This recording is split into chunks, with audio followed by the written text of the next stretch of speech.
miaka ambayo wangali wako nayo waweze kumtumikia Mungu kwa roho na kweli. Biblia inasema mkumbuke Muumba wako siku za ujana wako, kabla hazijakuja siku zile ambazo utasema hauna furaha nazo. Na ndio sababu vijana hawa wameamua kumkumbuka Mungu nyakati ambazo wako na nguvu katika maisha yao, kwamba wakati nguvu zitakuwa zimeisha, huyo Mungu waliyemkumbuka wakiwa na nguvu, hata na yeye atawakumbuka wakati miaka zao zitakuwa zimeenda. Sio kwamba hawawezi wakafanya anasa, sio kwamba hawawezi wakalewa. In fact, kwa hii miaka ambayo tunaona hapa inarukaruka hapa, hii ndio miaka ambayo vijana sasa wameshatoka shule, wameshaonja dunia. Najua mtoto akishaingia secondary anakuwa vituko na visanga, lakini ashukuriwe Mungu ambaye aliweza kushika maisha yao na kwamba saizi wanamtumikia Mungu kwa roho na kweli. Bwana Yesu asifiwe sana. Jina la Yesu libarikiwe. Nimepata nafasi mara nyingine, nataka nikaweze kuzungumza kidogo kwa dakika chache, alafu tutaweza kuomba twende nyumbani. Vile nilisema nikifungua mkutano, nimeokoka, ninampenda Mungu. Bwana Yesu Kristo ni mwokozi wa maisha yangu, amenisaidia.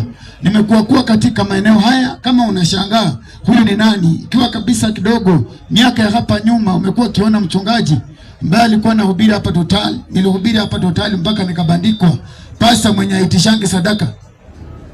Na nashukuru Mungu kwa sababu kutoitisha kwangu sadaka kulimpatia Mungu wangu heshima. Kulionyesha kwamba Mungu hakunituma nikuje kuokota pesa kwa watu, bali Mungu alinituma nikaweze kuleta habari njema ya ufalme wake. Maana Yesu Kristo anasema kwamba enendeni ulimwenguni kote mweze kuwafanya watu wote wakaweze kuwa wanafunzi wangu. Ndio sababu tumepata nafasi jioni hii ya kuweza kusimama mahali hapa kutangaza habari njema hii, ili mtu yeyote ambaye anaweza akajirudia nyakati hizi za mwisho, nyakati hizi ambazo watu hawana shughuli na Mungu, mtu yeyote ambaye anaweza akajirudia, angaa akaweze kujirudia, akaweze kumtafuta Mungu. Biblia inasema kwamba mtafuteni Bwana madamu anapatikana, muiteni maana yu karibu. Mtu mubaya na wache njia yake mbaya, mtu muovu na wache njia yake mbaya. Njia ya uovu wachane nayo, umrudie Mungu. Mungu akaweze kukusaidia, Mungu akaweze kukuinua, Mungu akaweze kukutengeneza, angalau akakupatie jina. Wewe ambaye haukukuwa na jina, wewe ambaye watu walikuwa wanaangalia wanadharau, wewe ambaye ulikuwa unaonekana kama takataka machoni pa watu wengine, angalau Mungu akupatie jina. Hata ukienda nyumbani kwenu watu wakikuangalia wakaweze kumuona Mungu ambaye unamwabudu katika maisha yako. Bwana Yesu asifiwe sana. Jina la Yesu libarikiwe. Kwa hivyo nina furaha katika moyo wangu kwamba mwezi wa 3 ndio huu tunamaliza. Tulikuwa hapa mwezi wa 2 tulipokuwa tunamaliza mwezi wa 2, tulikuwa mahali hapa. Nikasemezana na mtu kidogo, nikaweza kuleta habari njema hii, na tena Mungu ametupatia nafasi jioni hii. Nimepata nafasi nyingine ya kuja nikaweza kusemezana na mtu. Kwa hivyo nataka unipatie dakika chache nisungumuze na moyo wako. Niruhusu tu kwa upendo nisungumuze na moyo wako. Mwaka 2026 huu, angalau ndugu unaweza ukabadilika, angalau dada unaweza ukaona mwangaza wa Mungu, angalau Mungu akakukumbuka. Nilisimama hapa nikasema kwamba unapoangalia watu wanatembea hapa kwa barabara, unaweza ona watu wako sawa kabisa, lakini mtu akibaki peke yake, anaenda akijiuliza maswali, anaenda akijiongelesha peke yake, anaenda akishinda, kwani mimi nilisaliwa namna gani? Ni mambo magani haya ambayo yanafanyika katika maisha yangu? Mbona mimi napitia mambo haya yote? Nilifanya makosa gani ndio najipata nateseka vile nateseka? Nilisema kwamba wewe ni matokeo ya mtu. Wewe ni matokeo ya baba yako, wewe ni matokeo ya mama yako, wewe ni matokeo ya babu yako, wewe ni matokeo ya nyanya yako, wewe ni matokeo ya mtu fulani katika maisha haya. Ndio sababu napitia yale ambayo napitia, hata yale ambayo hauyajui. Kuna mtu alitangulia mbele yako, kuna mtu alifanya sarakasi na vituko, kuna mtu ambaye hakujali maisha, kuna mtu ambaye alijiachilia, aliishi fua, alisema kwamba haina shida, mimi nitakufa nitaondoka. bila kutambua, bila kujua kwamba vile anavyoishi kuna mtu atakuja nyuma yake, hatateseka, hatang'ang'ana, hatapitia mashida, hatapitia mateso, anapata pesa zikiingia kwa mfuko, zote zinaenda kwa pombe, zote zinaenda kwa usharati, zote zinaenda kwa miraa, zote. Yani unaishi maisha ambayo haujielewi. Basi jioni ya leo niko na habari njema kwa ajili ya maisha yako. Jioni hii ya siku ya leo niko na habari njema kwa ajili ya maisha yako. Pata nafasi yako uweze kukaa chini kwa dakika 30. Nipatie tu dakika 30 peke yake, na mimi nitakuwa nimemaliza shughuli ambayo naifanya, na ninaamini kwamba utatoka mahali hapa ukiwa umebarikiwa.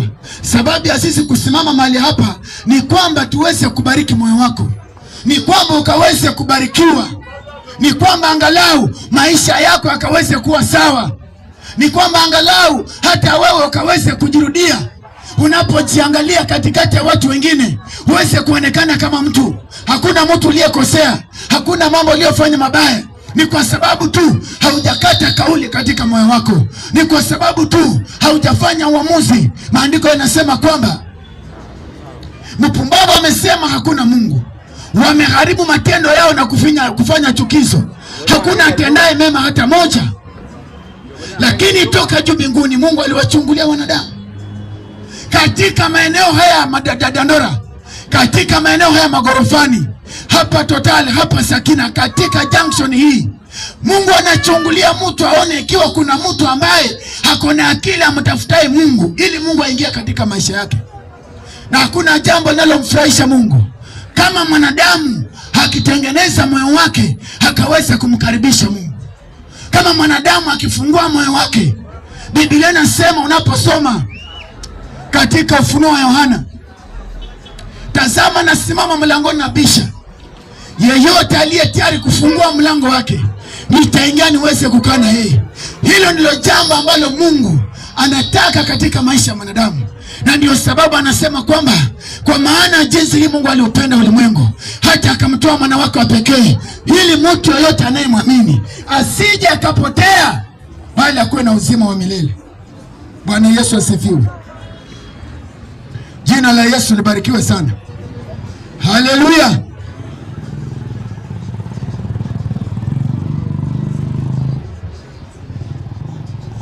Sitachukua muda wako mrefu. Nataka kwa dakika chache sana unipatie muda mzuri nisungumuze na moyo wako jioni leo. Bwana Yesu asifiwe. Haleluya. Watu wa Dandora, Bwana asifiwe sana. Jina la Yesu libarikiwe.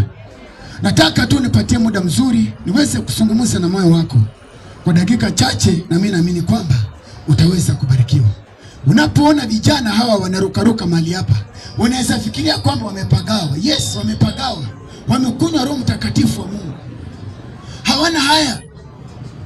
Hawana haya kwa sababu gani? Walifanya uamuzi. Walikata kauli katika maisha yao. Walisema kwamba hata kama itakuwa ngumu, wacha ikuwe ngumu, lakini hapa ndipo baraka yetu iko. Ndio sababu naona mambo yanafanyika vile yanafanyika. Na ndio sababu ninakukaribisha kwamba karibu, njoo kwa Yesu. Umeng'ang'ana, umesumbukana, umeteseka, haujui kile kinachofanyika katika maisha yako, na basi si umjaribu huyu Yesu. Jioni ya leo nasungumuza nawe, ninakuambia kwamba mjaribu huyu Yesu. Ndio mambo yanaweza kuwa ni magumu, ndio uchumi unaweza kataa, ndio nchi ya Kenya mambo yanaweza kataa, lakini kwa Mungu kuna nini? Katika hali hii yote kwa Mungu kuna nini? Paulo anasema katika Warumi, kwa mambo haya yote tunashinda na zaidi ya kushinda. Hata uchumi ukikuwa mgumu, hata shida zikikuwa nyingi, hata mateso yakiamuka, hata matatizo yakiinuka, hata mambo yakikuwa mazito, bado Mungu ndiye anayetawala. Bwana Yesu asifiwe sana. Jina la Yesu libarikiwe. Nisaidie tu kwa kusema amina. Bwana Yesu asifiwe. Haleluya. Yes. Mambo inaweza kakaa watu wakiangalia, nani atasaidia mwingine? Ukiangalia huyo analia, tajiri analia, maskini analia, mambo yamekuwa ni mazito, utafanya namna gani? Basi wakati ndio huu wa kurudi ya kumrudia Mungu. Anasema nirudieni nyinyi na mimi nitaweza kuwarudia. Nirudieni ninyi na mimi nitaweza kuwarudia. Wacha niweze kusoma maandiko na ninaamini kwamba sote tunaenda kubarikiwa.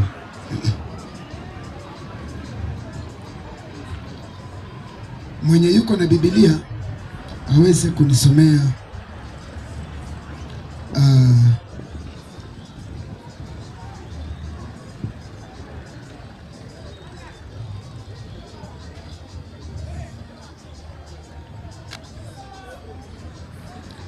Yeremia 15:19.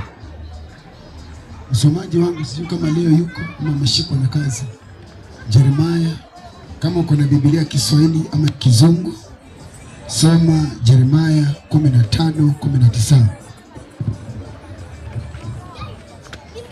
Jeremiah chapter number 15 and verses number 19. Nisungumuze kidogo na tuweze kuomba.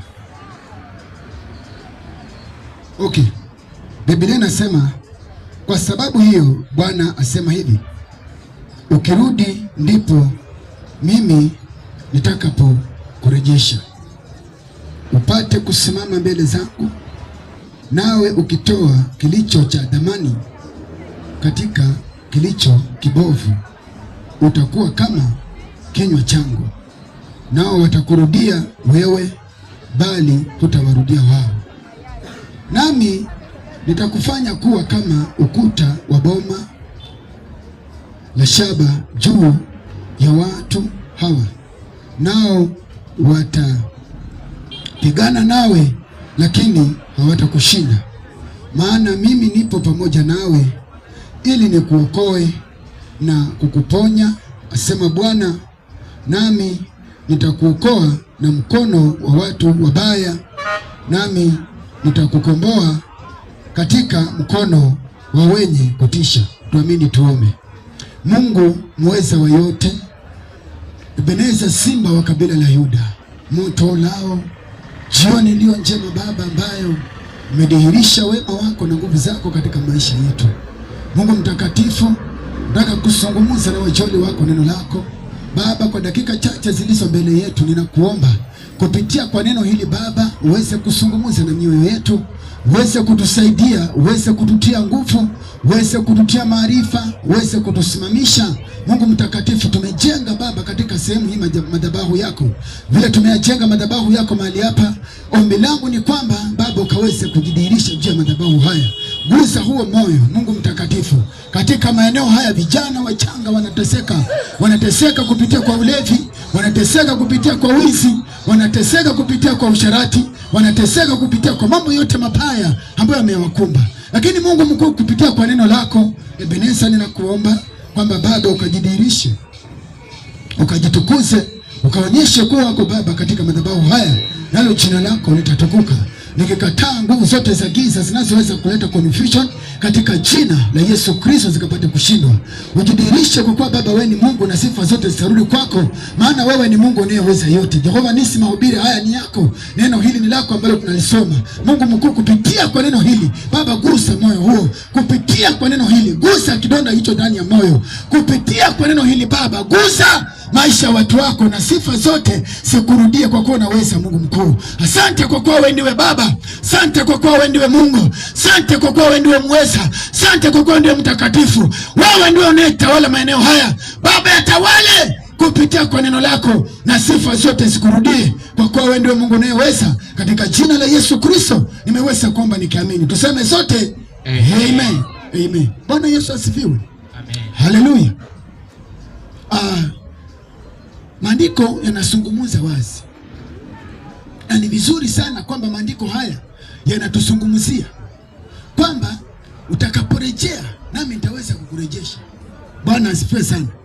Jina la Yesu libarikiwe. Ukirejea kwa Bwana, yeye naye yuko tayari kukupokea, maana ni baba yako. Yeye ndiye anayejua ni kwa sababu gani uko hapa duniani.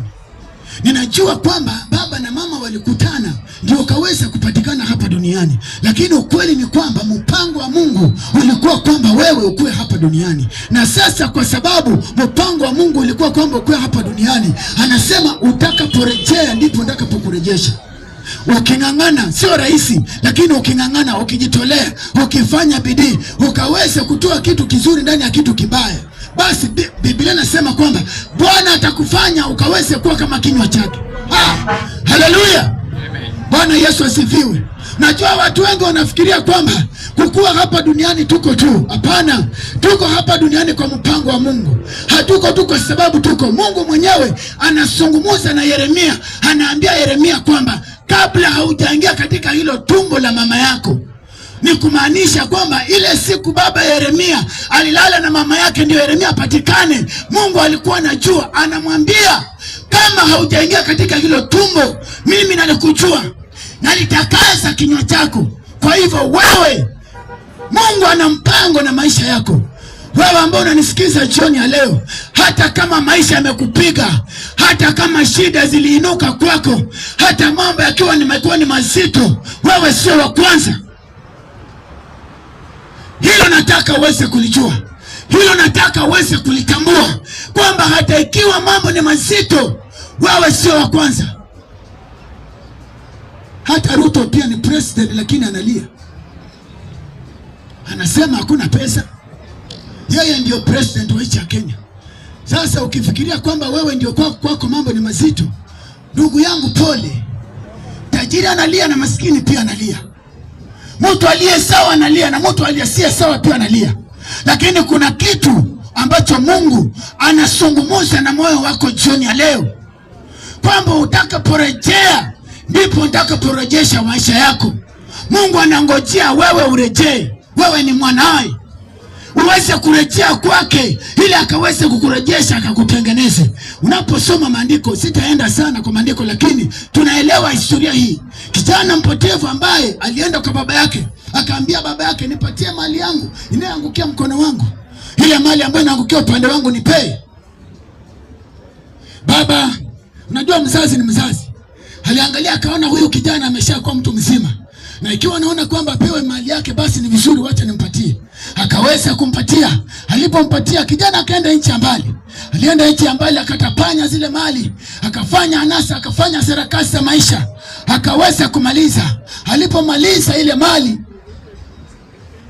aliangalia akashindwa, nitafanya nini? Nimemaliza ile nilikuwa nayo, nitafanya nini? Ningali nataka kukula, ningali nataka kuvaa, maisha yangu natakani aweze kuendelea, nitafanya aje? Nitafanya nini? Basi alijirudia.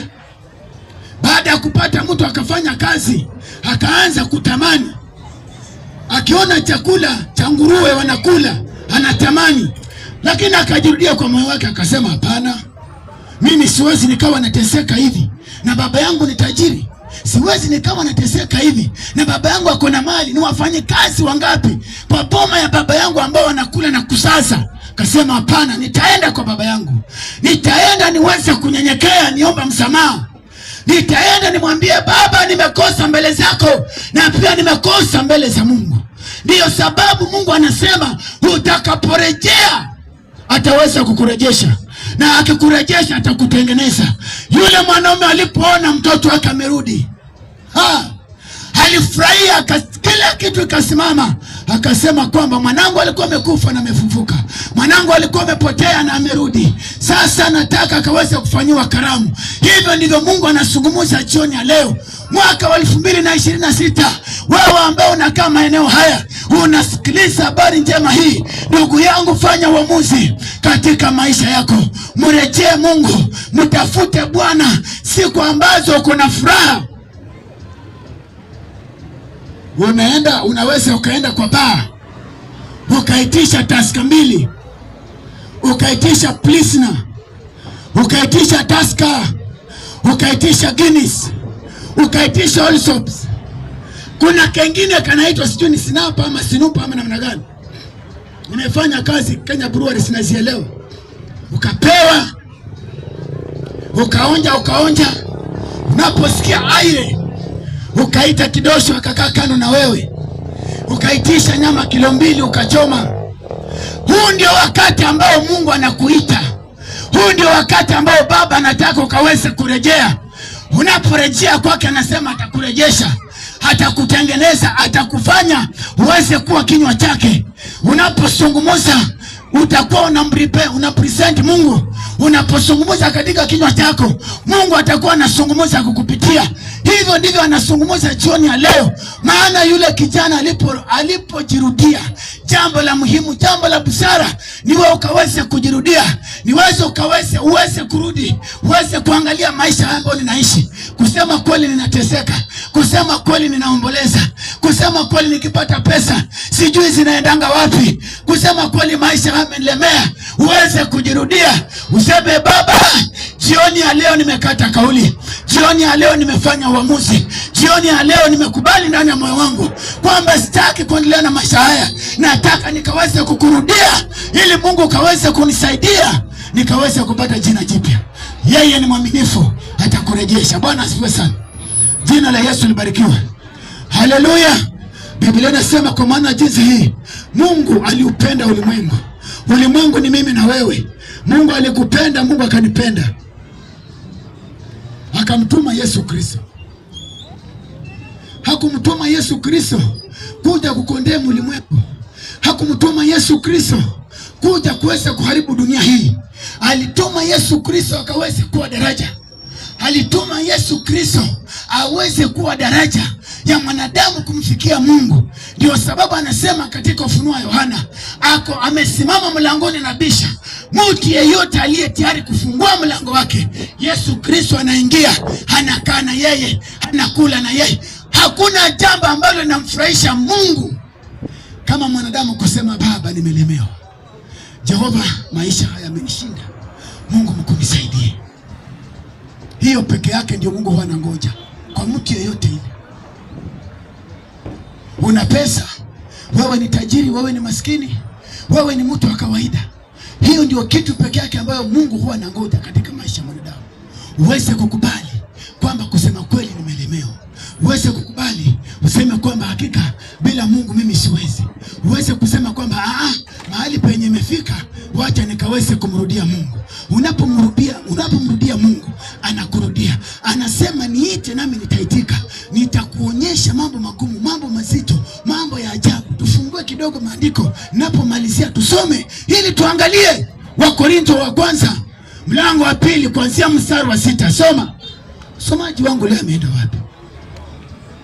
Wakorintho wa 2 wa kwanza. Wakorintho wa kwanza katika Kizungu ni 1 Corinthians. Wakorintho wa kwanza mlango wake ni wa 2, mstari wake ni wa 6. Biblia inazungumza, inasema kwamba walakini iko hekima tusemayo kati ya wakamilifu, ila si hekima ya dunia hii, wala ya hao wanaoitawala dunia hii, walakini wanaobadilika, bali twanena hekima ya Mungu katika siri, ile hekima iliyofichwa ambayo Mungu aliazimu tangu milele kwa utukufu wetu, ambayo wenye kuitawala dunia hii hawaijui hata mmoja. Maana kama wangelijua, wasingemsulubisha Bwana wa utukufu. Lakini kama ilivyoandikwa, mambo ambayo jicho halikuyaona, wala sikio halikusikia, wala haikuingia katika moyo mwanadamu, mambo ambayo Mungu aliwaandalia wale wampendao. Bwana Yesu asifiwe sana. Napomalizia, nataka nimalizie na maandiko haya, kwa sababu unajua tunaishi duniani, lakini hatujawahi jua siri inayomsaidia mtu akiwa hapa duniani, kwamba kuna hekima katika maisha haya. ambayo haipatikani shule, ambayo haipatikani kwa viongozi, ambayo haipatikani mahali popote pale, bali inapatikana tu kwa Mungu. Hekima hii inapatikana kwa Mungu. Maana ingekuwa inapatikana duniani, kusema kweli watu wangekuwa wanaenda State House Kenya wanapiga magoti, Ruto anawaombea. Lakini hata Ruto, ingawaje yeye ndiye rais wa Kenya, hata yeye anahitaji mtu ambaye ataweza kwenda chini yake, akaweze kunyenyekea, aweze kumwambia Mungu anazungumza nini katika maisha yake. Ndio sababu Biblia inasema kwamba mambo ambayo macho hayajaona, mambo ambayo masikio hayajasikia, mambo ambayo hayajaingia katika moyo wa mwanadamu, mambo ambayo Mungu aliwaandalia wale wanaompenda. Naposoma Proverbs 8:17, ni Methali 8:17, inasema napenda wale wanaonipenda na wale wanaonitafuta kwa bidii wataniona. Utajiri unaodumu, utajiri unaodumu na haki pia. Na tembea katika njia ya haki ili niwaridishe mali wale wanaonipenda, tena nipate kuzijaza hazina zao. Basi jioni hii napozungumza na wewe, jiweke katika picha ya mwana mpotevu, jiweke katika picha ya mtu yule ambaye amekosa mwelekeo, jiweke katika picha ya mtu ambaye amekosa makao katika maisha yake. Uweze kurudi nyuma, ujiulize, maisha haya ambayo ninaishi yananipeleka wapi? Mwisho wangu ni wapi? Maana kila mtu ako na mwisho. Kila mtu katika maisha haya ako na mwisho wake. Upende usipende, kila mtu katika maisha haya ako na mwisho wake. Sasa kitu ambacho natakana ukaweza kujiuliza ni kwamba maisha haya yananipeleka wapi?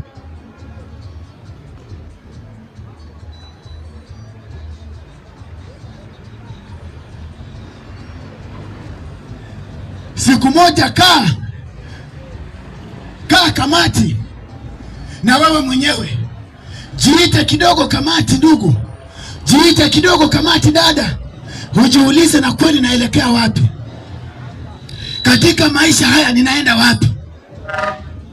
Biblia inasema mambo ambayo hayajaingia katika moyo wa mwanadamu, mambo ambayo macho hayajaona, babu yako hakuona, nyanya yako hakuona, baba yako hakuona, mama yako hakuona, lakini unaweza ukaona kwa niaba yao. Kwa nini? Kwa sababu anapenda wale wanaompenda na wale wanaomtafuta kwa bidii. Anasema ukirejea ataweza kukurejesha, atasonga karibu na wewe, lakini kwanza uamue, ufanye uamuzi katika moyo wako, ujitolee, useme kwamba Baba, nasonga karibu na wewe, uweze kunisaidia, uweze kuniongoza, uweze kunisimamisha hapa Nairobi. Watu wanapokuangalia, si wewe wanaona babu yako, wanaona nyanya yako wakati alikuwa anafanya sarakasi na vituko, babu yako wakati alikuwa anaroga watu. Ilikuwa inafika masaa kama haya jioni, wazee wamekaa round, wako na mrija. Alipokuwa akikunywa hakujua kwamba kuna mtu atakuja nyuma yake. Maana maisha ya mwanadamu iko ndani ya damu. Alikuleta duniani, alipokuleta duniani, angalia maisha ambayo unaishi. Angalia hata wewe mwenyewe, yale maisha ambayo unaishi wewe ndugu, yale maisha ambayo unaishi wewe dada. Angalia hata kuvalia kule ambako unavalia. Angalia wale watu ambao unatembea na wao. Jiangalie. Saa zingine nafika wakati ukae chini peke yako, ujiulize na kweli naelekea wapi? Nitamaliza aje? Ndio niko kwa ndoa, ndio ninafanya kazi, ndio ninapata pesa, lakini nitamaliza namna gani? Ndio sababu tumejibidiisha. Hii mkutano ambao unaona ni gharama, sio bure tu. Tunajibidiisha kwamba tuweze kufikia wewe na ukaweza kutambua na kuelewa kwamba unapofanya uamuzi huu, watu watakuangalia, wakuulize maswali. Kulienda namna gani? Ulifanyaje bwana? Tuambie. Tafadhali tuambie, sisi tunateseka. Nilikwambia nilipokuwa nimesimama mahali hapa, mwezi wa pili ulipokuwa unaisha, Niko na rafiki yangu nafanya naye kazi, aliniambia alipokuwa akitoka Uganda